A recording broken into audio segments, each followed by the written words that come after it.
नमस्कार. आज आपण कुरकुरीत आणि खमंग अशी आळूवडी बघणार आहोत. त्यासाठी काही खास टिप मी सांगितलेल्या आहेत, तर व्हिडिओ शेवटपर्यंत पहा. इथे मी आळूवडी करण्यासाठी आळूची पाने, बेसन, हिरवी मिरची, मीठ, लसूण, तीळ, ओवा, आलं आणि तांदळाचं पीठ घेतलेलं आहे. तर आपण आता मसाले बघूया. त्यासाठी हळद, जिरेपूड, धनेपूड, गरम मसाला, लाल तिखट आणि जिरे. आता आपण सर्वप्रथम हिरव्या मिरच्या आहेत त्या छान अशा भाजून घ्यायच्या आहेत.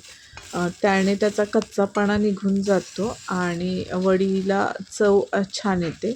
आता मिरच्या भाजून झाले की त्यामध्ये आपण 8 ते 9 पाकळ्या लसणाच्या टाकायच्या आहेत आणि त्याच्यानंतरनं आपण थोडेसे जिरे टाकायचे आहेत आणि छान असं परतून घ्यायचं.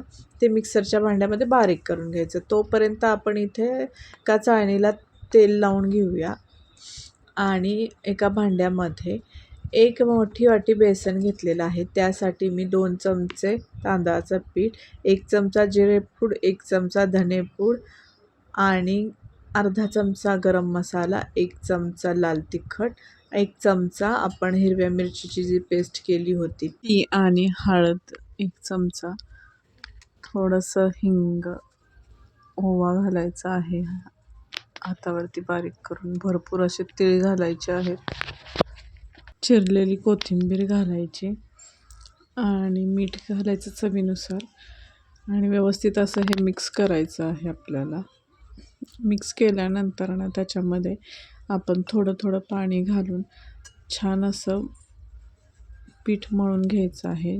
जास्त घट्ट पण नाही आणि जास्त सैलसरही नाही. या प्रकारे आपल्याला पीठ हे आपल्याला मळून घ्यायचं आहे.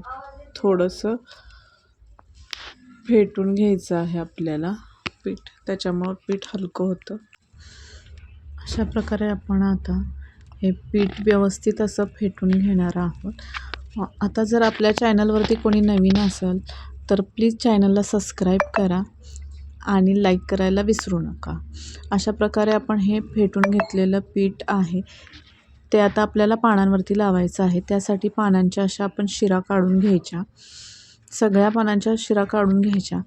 पानांच्या शिरा काढल्याने आपल्याला वडी फोल्ड करताना जास्त त्रास होत नाही. व्यवस्थित अशी फोल्ड होते आणि पानं शिजायला पण लवकर मदत होते.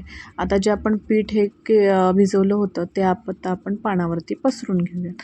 मी व्हिडिओमध्ये दाखवत आहे त्याप्रमाणे आपण पातळ लेयर द्यायचं आहे आणि एका पानावरती झाला की दुसरं पान घ्यायचं आणि व्हिडिओत जसे दाखवते आहे तशी वडी फोल्ड करायची. खालून पण व्यवस्थित अशी फोल्ड करून घ्यायची. त्यामुळे आपल्या वडीला पदर छान सुटतात अशा प्रकारे फोल्ड केल्यामुळे. त्यामुळे तुम्ही अशा प्रकारे 3 पानांची किंवा 4 पानांचेही वडी तुम्ही करून घेऊ शकता. अशा प्रकारे आपण सगळ्या वड्या आपण तयार करून झालेल्या आहेत. आता आपण त्या वाफवून घेऊया. त्यासाठी इथं मी एका पातेल्यात पाणी ठेवलेलं आहे आणि एक चाळण घेतलेली आहे. त्याच्यामध्ये मी ह्या वड्या ठेवलेल्या आहेत आणि वरून झाकण ठेवलं. गॅस मी आता बारीक केलेला आहे आणि एक 10 ते 15 मिनटं आपल्याला ह्या वड्या अशाच उकडून घ्यायच्या आहेत. आता तुम्ही बघू शकता की आपल्या पानांचा कलर पण चेंज झालेला आहे आणि ते शिजलेही आहेत. आणि दुसरी ट्रिक म्हणजे थोडंसं कठीण लागतं आपल्याला आळूवडीचं जे आहे वाफवलेलं ते, म्हणजे आपण समजायचं की आपली वडी तयार झालेली आहे. अशा प्रकारे आता ही वडी आपण थंड करून घेऊया.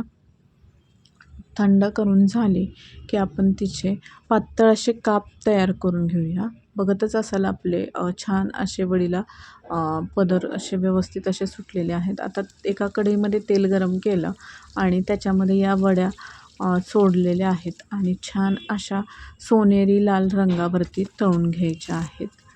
अशाच प्रकारे आपण सर्व वड्या तळून घेतलेल्या आहेत. आता आपण फोडणी देऊन करूयात. त्यासाठी इथे मी त्या तेलामध्ये जिरे, मोहरी आणि चिरलेला एक मोठा कांदा टाकलेला आहे, हिंग टाकलेला आहे, हळद, जिरेपूड, धनेपूड आणि आपण चिरलेल्या वड्या टाकायच्या.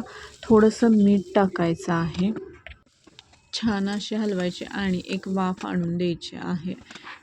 आणि परत आपण त्या छान अशा थोड्याशा परतायच्या आणि भाजलेल्या शेंगदाण्याचं मोठं कूट आणि थोडेसे तीळ टाकायचे आणि वाफ आणायची, थोडीशी कोथिंबीर टाकायची आणि ही परतलेली वडी आपली खाण्यासाठी तयार आहेत. ह्या आपण तळलेल्या वड्या आहेत. त्या खूप छान अशा क्रिस्पी आणि छान असे त्याला पदर सुटलेले आहेत. अशा प्रकारे आपल्या परतलेल्या आणि तळलेल्या वड्या तयार आहेत खाण्यासाठी. आणि ही रेसिपी तुम्हाला आवडली असल्यास चॅनलला लाईक करा, सबस्क्राईब करा आणि व्हिडिओ बघितल्याबद्दल धन्यवाद.